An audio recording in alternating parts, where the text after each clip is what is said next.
Hello and welcome once again to A World Without Malaria. In this presentation, we'll look at how malaria relates to pregnant women and the unborn child. We know that a pregnant woman is a miracle and the gift of a child is to be celebrated, but did you know that a mosquito is statistically much more likely to bite a pregnant woman than it is to bite a man or another woman who's not pregnant?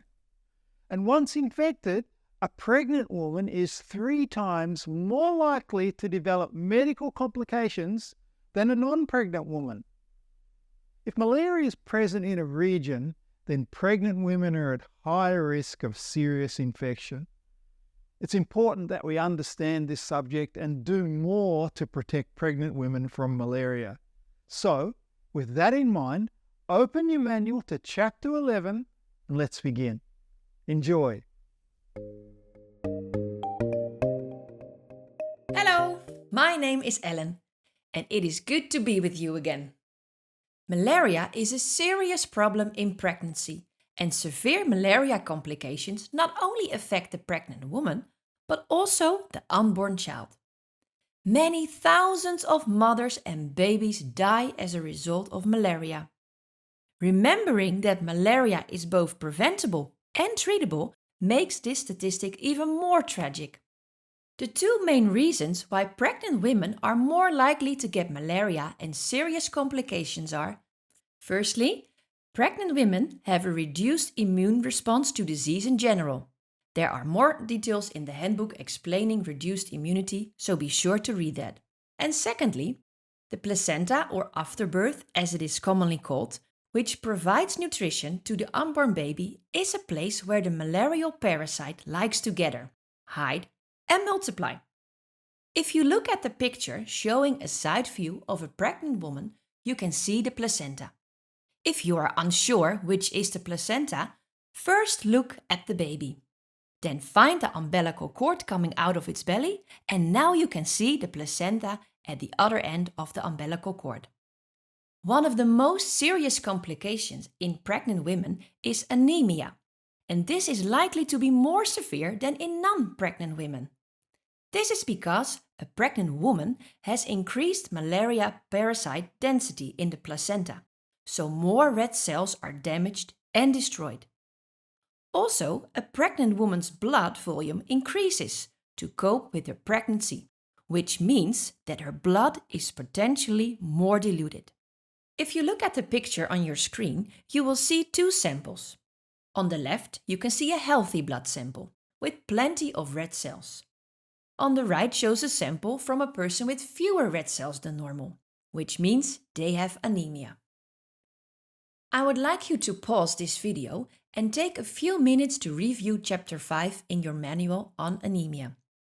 When we think about pregnancy and malaria, anemia really is a big problem. Make sure you pay particular attention to the section about the signs and symptoms of anemia.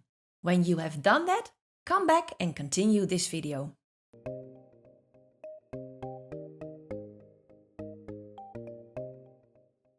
Okay, now that you have reviewed the chapter on anemia, let's look at the effects of anemia on the pregnant woman.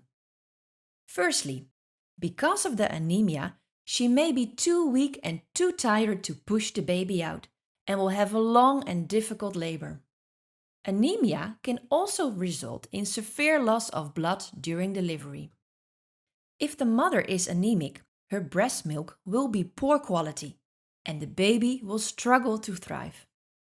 Anemia may even lead to heart failure, which of course can cause the mother and the unborn child to die. Another complication of malaria in pregnancy is low blood sugar. Hypoglycemia is the medical term. In this condition, the body stores of glucose are used up quicker than normal, and the person becomes very unwell. They are confused and may go into a coma and die.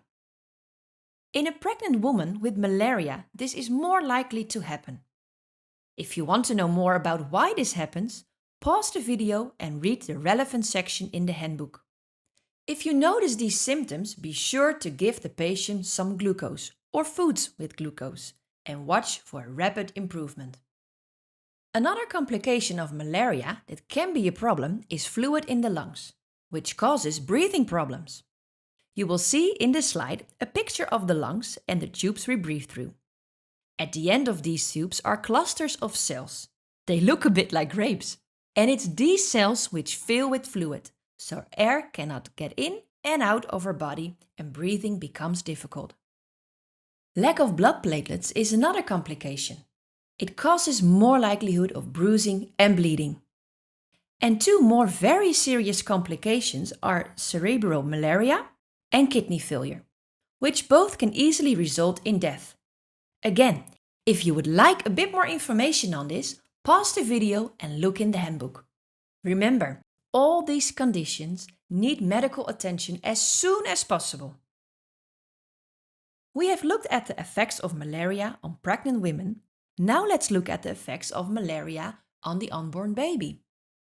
Malaria is dangerous for an unborn baby because it can result in such things as a miscarriage, premature delivery, and even death inside the uterus. If the babies of malaria-infected mothers are born alive, they are more likely to be born premature or small, even if full term.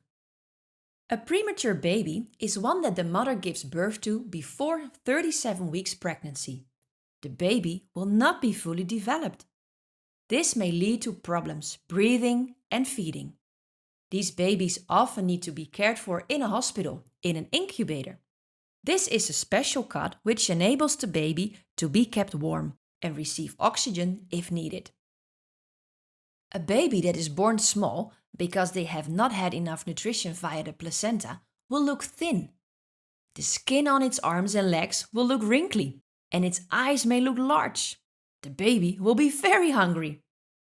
Sadly, both premature and small-for-date babies are more likely to die in the first month of life than other babies born to non-infected mothers. A baby can be born with malaria, but it is a challenging complication as it is not often diagnosed until 2 to 3 months of age. The reason is because the baby inherits some of the mother's immunity for the first 2 to 3 months of life. But this immunity wears off, leaving the baby even more vulnerable to serious diseases and complications. Caring for the pregnant woman and treating her and managing her malaria is essential to the life and well-being of the unborn baby. The World Health Organization recommends that if malaria is present in a region, then all pregnant women should have intermittent preventive treatment, IPT. IPT involves taking an effective anti-malarial drug at set intervals during pregnancy, even if the pregnant woman isn't malaria positive. This is safe and effective during both pregnancy and breastfeeding. It has been found that the number of malaria cases decreases significantly in locations where IPT is used. In addition to this, as part of routine pregnancy care, all women in malaria's areas should receive supportive treatment of iron and folic acid supplements. Pregnant women with symptoms of malaria must receive urgent treatment with antimalarials. Let me say this again. Preventing malaria in pregnancy is an important and achievable goal. Of course, as with everyone, all other malaria prevention measures should be taken for the pregnant woman. She must sleep under a long-lasting insecticide-treated net, that's LLIN, wear clothing that prevents mosquito bites, and make sure you keep the house clear of places mosquitoes breed and dwell in. We have whole chapters on mosquito nets and prevention ideas, so be sure to watch them. We have covered a lot of material in this presentation, and you can see that the subject of malaria and pregnancy is a big one. I want to encourage you to give particular attention to helping pregnant women avoid malaria. Be sure to prioritize treatment for a pregnant woman if she has malaria. In doing this, we are reducing the terrible consequences of malaria in the lives of both the pregnant woman and her unborn child. Thanks for watching. I hope to see you again soon. Bye for now.